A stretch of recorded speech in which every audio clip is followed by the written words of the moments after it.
Welcome back to the Crochet Chronicles, my friends at yarnspirations.com. Today is the Sprig Stitch.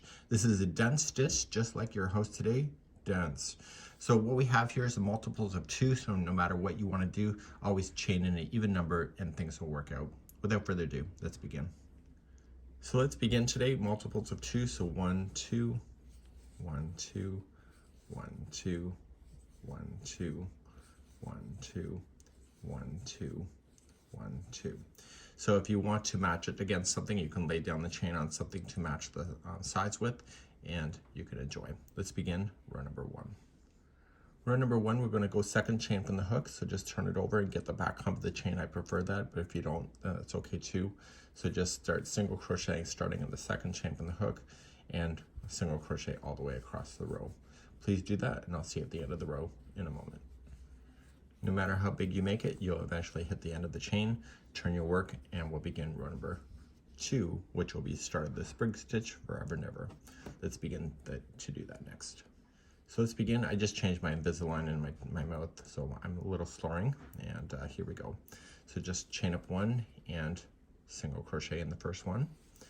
And now here's what the Sprig Stitch is. You're going to skip 1, and you're just going to come into the next stitch here, and you're going to single crochet, chain 2, single crochet all within that same stitch. So just skipping 1, single crochet, chain 2, single crochet. You're only going to skip just 1 stitch and then do the same in the next. And you're going to do this all the way across. So single, chain 2, and single. Skip 1, so single, chain 2, and single. And you're going to notice that it creates a bump or a fan-like shape at the top. We're going to equal that out on the last row, and I'll show you that when we get there. So skip 1, so single, chain 2, and single. And you're going to do this all the way to the end of the row.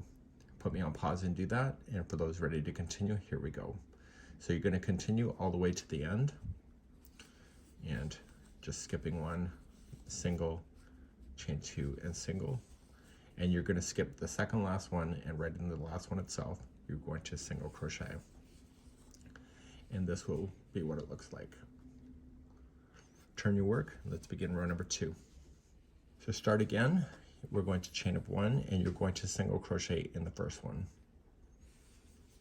And then you're going to Sprig Stitch in the chain 2 spaces all the way across. So if you're not sure, use your fingers and kind of pull it apart. And so you'll single right in the chain 2 spot, chain 2, and single. And look for the next one. So you see how it's kind of peeking out? Gives you a clue where it is. So just use your fingers. So you'll single, chain 2, and single in the next chain 2 space. And you're doing this all the way across. So single, chain 2, and single. Okay, so do this all the way across, and I'll see you in the next row, or the end of the row in a moment.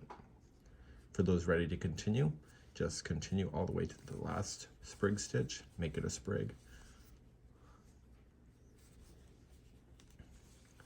And then once that last one is in, you are going to single crochet to the last single crochet that's available in the row. So you're going to turn your work. And you're going to continue to do the same thing. So just chain up 1 and just concentrate on the chain 2 spaces. So with different yarn and different hook sizes, it may be harder to see. So I have a bit of a thicker yarn today for demonstration purposes, but it also makes my life a little bit easier too. So maybe this kind of stitch is great for bulkier yarns. You have the density of it, and so it will not have open holes like you would if it was like a really thick yarn, just doing double crochets. So it's a great way to be able to fill in the spots. I'm going to show you a cheating technique in just a moment. So remember the last one is just a single. And let's turn it work and just lay it flat. And I'll talk about the cheating technique in a moment.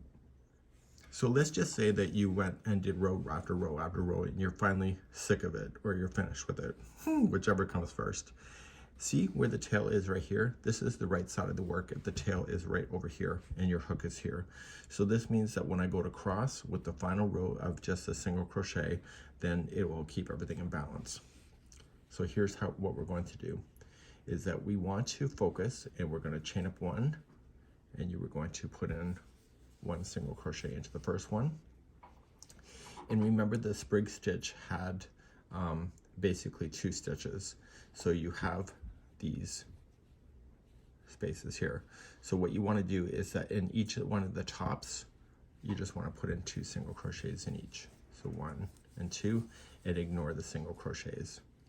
And what this is doing is it's pulling it up, and it's keeping the balance of the points just perfectly. So it's 2 singles in each of the chain 2 spots.